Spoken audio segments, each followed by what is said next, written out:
Our top story this evening, India is now focusing on launching an intensive, multi-pronged diplomatic offensive to isolate Pakistan on the global stage. This comes weeks after the Pulwama terror attack that resulted in the death of 40 CRPF personnel and Pakistan's alleged attack on military installations in India.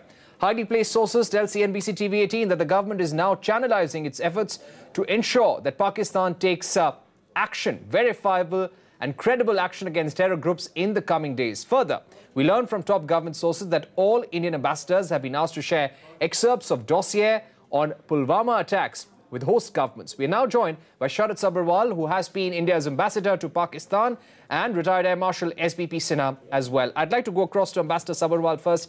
Ambassador Sabharwal, India has launched a major diplomatic offensive. There has been a military offensive as well, and our forces are still on high alert. But this politicization of airstrikes and the casualty figure that is being debated among politicians, do you think that has hampered our diplomatic campaign to some extent? No, I think this is certainly highly undesirable. I have had the occasion to say this earlier also, that for a long time after our independence, we had a broad consensus on foreign policy issues. It's only in very recent years that that consensus has frayed, and particularly in regard to excuse me, our Pakistan policy, things have got very politicized, and this kind of debate, it doesn't help our cause at all. Look, it would be good if some evidence could be put out regarding at least the damage caused to the structures that we intended to hit. But to my mind, the main purpose of this strike was to express our intent that we have the intent and we can cross the line and hit terror targets in Pakistan when required. And I think if you look at it from that point of view, the extent of damage should not get the kind of salience that it is getting in our national discourse. And I would say that we should again try and build the same kind of consensus that we had a very, very long time after our independence. That's right. So we have consensus after a long time. We had political consensus as well. And politicization is not desirable. But let me go across to Air Marshal SBP Sinha. Air Marshal Sinha, what do you feel? Do you think the politics over the airstrike has put pressure on our forces to come up with evidence? Yesterday, the Air Chief B.S. Dhanoa was asked this question, and he said, we don't count casualty figures, and we can't give casualty figures. Do you think there is any way we can get evidence of the MiG-21 downing the F-16 jet? India has claimed that the F-16 fell in Pakistani territory and we saw parachutes coming down. Is there possibility of coming up with evidence of the Balakot strike as well? Air Marshal Sinha? The armed forces work to serve the nation and they work on the orders of the government. They in no way get affected by what political parties do. Our armed forces are apolitical. But it is unfortunate that there is a debate on the outcome of the strike.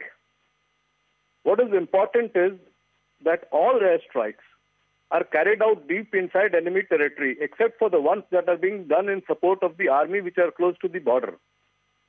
Therefore, you cannot have physical presence of people to get evidence.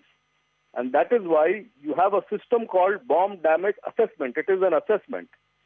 When a target is identified, this target is identified based on actionable intelligence. In this case, the intelligence was the congregation of very large number of terrorists in Balakot camp. And the mission was decided to take on where these terrorists reside. And that is why the timing of the attack at 3:30 in the early morning, where they would not be dispersed outside doing various activities, they will all be asleep in their places of sleeping. And these structures have been destroyed. There are special weapons used which have hit this and caused the blast effect that is good enough to kill people. The aim of the strike was to eliminate maximum number of terrorists and to give a clear message to Pakistan that if you do not sort out terrorists operating from your soil, we will come and eliminate them. And this is what the government has done. What the government has said is based on the outcome of the mission as reported by the Indian Air Force. So if anybody questions the government, he is also questioning the professionalism of the Indian Air Force. That's right. We're also lowering the morale of the forces who've done an exemplary job. But I'd like to go back to Ambassador Sharad Sabharwal at this point. Ambassador Sabharwal, top sources in the Indian government today confirmed that we have shared the evidence of the AMRAAM missile, which was fired in the Rajouri sector, which was fired at Indian military compounds. We've shared this with the United States because we are very certain that it was fired from an F-16 coming from Pakistan. Do you think this is an important step which will put pressure on Pakistan? And what could be the consequences if US comes up with very strong proof? Look, we did see a report that the American embassy in Islamabad has taken up this matter with the Pakistanis. You would recall that even during the Cold War days, the Americans gave a lot of weapons to the Pakistanis, which were meant to be used against the communists. But they were used against us in 1965 and 71. Obviously, today, the Americans are a little more attentive towards our concerns. I do know that some precision-guided munitions were given to the Pakistanis when terrorism was rife there, when they were fighting terrorists in the Fatah area in South Waziristan, later on in North Waziristan, and these were specifically meant to be used there. So if they use that weapon against us, that is obviously against the end-user agreement, whatever they may have. So we'll see where it goes. I just saw a report that the American embassy had taken it over with the Pakistanis and they were taking a response. Right. So India has been saying that this is a misuse of those F-16s and those F-16s have been used against India. And I'd like to go across to Air Marshal Sinha. Mr. Sinha, we have been hearing about a lot of propaganda. Even this morning, there were reports from Pakistan, and these were reports all over in Pakistani media, that an Indian Navy submarine has gone near Pakistani waters and it was forced to turn away by the Pakistani Navy. Now, India has vehemently denied such propaganda and said that no such incident has happened, and some of the videos that are being circulated are rather old. Do you think now that the Balakot strike is over, this propaganda war will continue over the next few days, and this is something that the forces and diplomats will have to be prepared for? The Pakistani government and the Pakistani military is used to this fake news generation.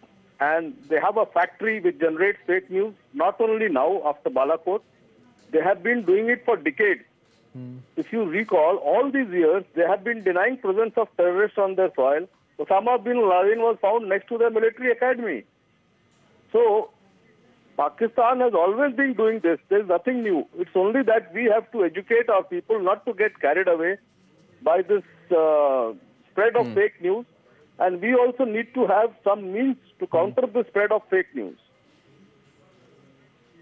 Okay. We need to counter this fake news very strongly. And a final question to Ambassador Sabharwal. Ambassador Sabharwal, what do you feel about our diplomatic campaign? Top sources have been saying that we will now go all out to sanction and blacklist Maulana Masood Azhar at the 1267 committee. Will that really achieve anything in our larger war against terror? And at the same time, how can this diplomatic campaign achieve success? Look, it has to be a continuous effort. And as I told, I think, mentioned in one of your shows, this goal of isolating, within quote, isolating Pakistan is not realistic because other countries have their own interests. The Americans, because they are working on Afghanistan, a deal with the Taliban. The Chinese are deeply invested. The Saudis have their relationship with Pakistan in the context of their tussle with Iran, and so on. But short of that, that goal of isolating, I think we have been able to find sufficient ground to put pressure on the Pakistanis post-Pulwama to make them take a few steps that they have taken. Frankly, I don't think listing of Masood Azhar on the putting him on the list of global terrorists would achieve anything much, because you would recall that Hafiz Saeed, he was put on that list after 2008. That time also the Pakistanis along with the Chinese were blocking his listing. But after the Mumbai attack, he was listed. but he continues to roam around. This listing requires that the person should not be allowed to travel, he should not carry arms, his assets should be frozen, and yet he has been extremely active, not active against India, but also active in Pakistan's internal politics. He put up candidates in the last elections.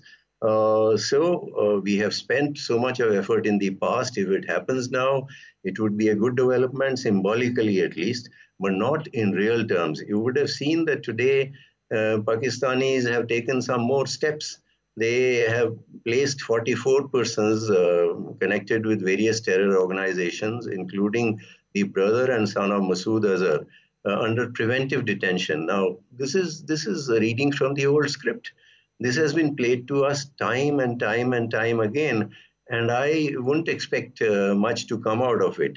So we have to continue this effort and see where it goes. So far, if you ask me, I haven't seen the Pakistanis doing anything which would tell me that they are doing more than the symbolic and reversible steps that they had taken in the past. They have to go beyond that. And we'll wait. It's good that we are undertaking this diplomatic effort again. As I said, this is an effort which has to continue, and we'll see where it takes us. And we'll see where it takes us. And it has to be continuous pressure, both economically, diplomatically, and militarily as well. Air Marshal Sinha, Ambassador Sabharwal, thank you very much for joining us. Sources also saying some of the voices that we've heard from Pakistan were also heard when President Musharraf was in power, and very little has changed. So the pressure really has to be continuous. It was a stellar start to the week for Dalal Street. Nifty and Sensex end the day with gains of over 1%. The Sensex is now back above that 36,000 mark, and the Nifty is within kissing distance of the 11,000 mark. The broader markets outperformed the benchmarks. The Nifty Bank ended with gains of close to 2.5%, while mid-caps end with gains of close to 2%. In stock-specific action, the Petroleum and Natural Gas Board has rejected Adani Gas's application for city gas distribution for Udaipur and Jaipur. This, as the regulator said, that Adani Gas was not in compliance with regulations for a license. In its order, the PNGRB provided detailed reasons for rejecting Adani's claim of having deemed authorization to operate a city gas distribution network in the two cities before the regulator came into existence. Let's move on and track the big story affecting Indo-US ties. In what comes as a setback to India's trade growth, US President Donald Trump announced his decision to end GSP benefits to India under GSP, or Generalized System of Preferences. India enjoys duty-free entry for exports worth up to $5.6 billion to the United States. In a letter to Congress leaders, the US president has written, and I quote, "I am taking this step because after intensive engagement between the United States and the government of India, I have determined that India has not assured the United States that it will provide equitable and reasonable access to the markets of India." End of quote. So will India be significantly hit? Let's go across to Rituparna Bhoyan, who broke this story early this morning. Rituparna, how is the Indian government reacting? We don't have too much time before elections. How are we going to be negotiating with the United States? What the US has essentially done is initiate the process of doing away with GSP. The press release that was issued by USTR says, and I quote, "These changes may not take effect until at least 60 days after the notifications to Congress and the government of India, and will be enacted by a presidential proclamation." Now, from our side, what we have been saying is that our exports through the GSP route to US stands at around $5.7 billion, and the duty benefit is around $190 million, and hence the Indian government doesn't see a big impact on India-US trade. But remember that many of these products are from labor-intensive sectors. $5.7 billion translates to around 35 to 40,000 crore worth of goods that goes to US duty-free. $190 billion, if that's the duty benefit that those products were getting, if that is removed, then competing countries could have an edge, and we might lose that space. So that is something which the Indian government is also cognizant of. As far as the US side is concerned, they raised issues related to the medical devices, market access to medical devices, specifically medical stents, and also cherries, as well as made in US IT products.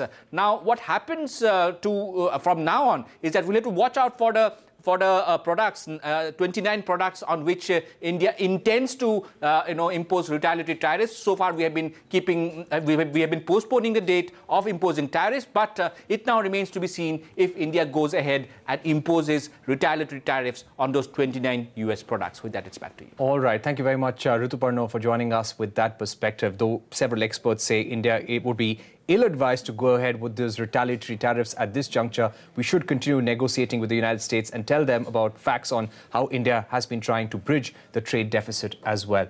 Shifting focus to the big story we are breaking at this hour, the Department of Promotion of Industry and Internal Trade is set to extend the deadline for feedback on the draft e-commerce norms till the end of this month.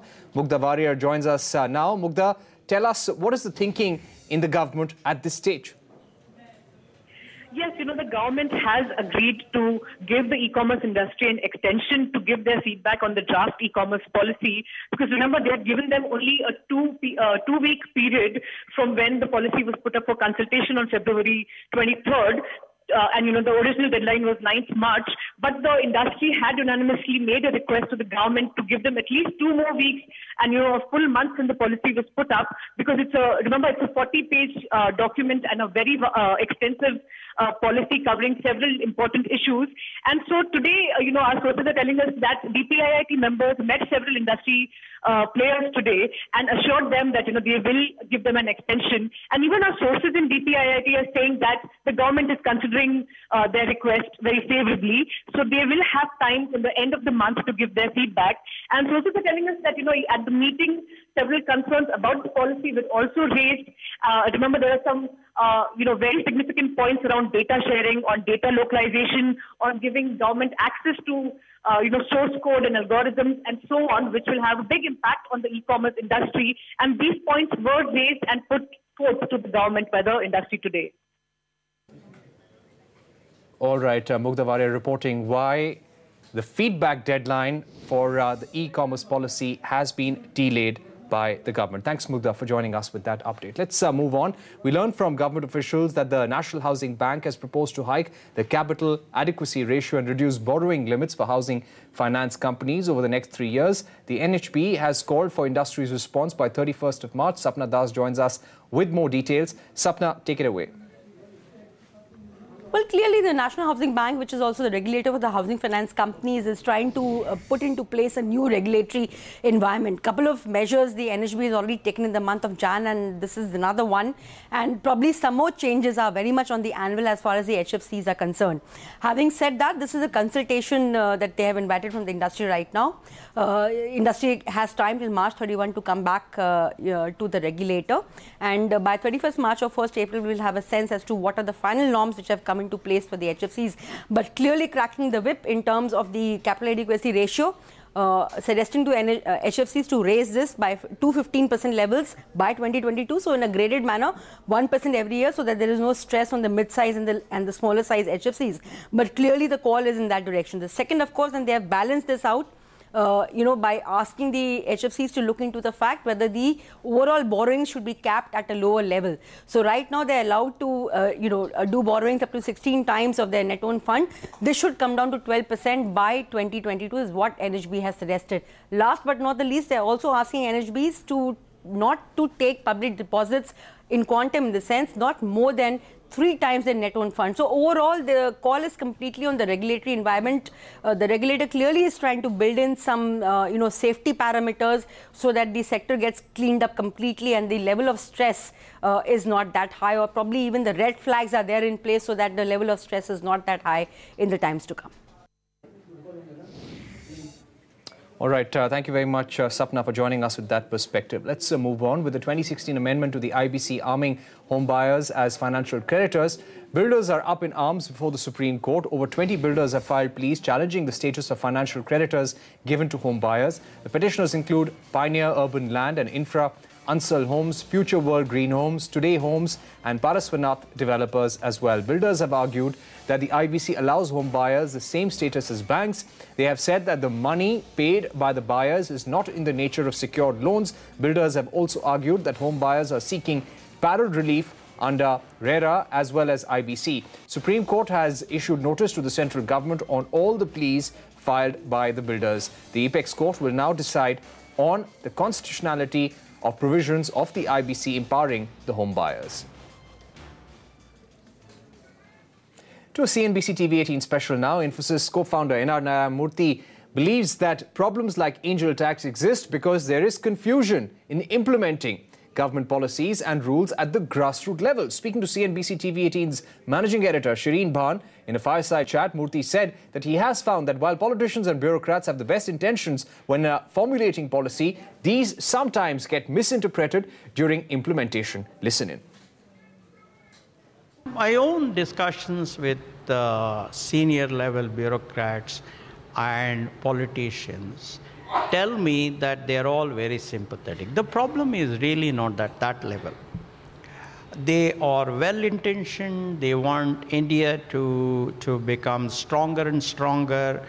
They are all very, very enthusiastic. However, what happens is, we are an oral culture. We are not a written culture.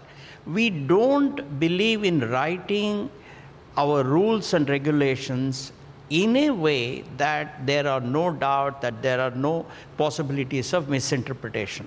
Therefore, unfortunately, at the lower level, where the standard of English and perhaps in some cases the standard of Hindi also is very poor, they tend to misinterpret this. For example, nobody should confuse capital with income. I mean, that's a very fundamental issue that you have talked about zillions of times. But even today, that is an issue at the level of the field level tax department. Yeah. So you can't tax capital like income. That is a big issue. The politicians have been very sympathetic to this industry. The senior bureaucrats have been very, very sympathetic.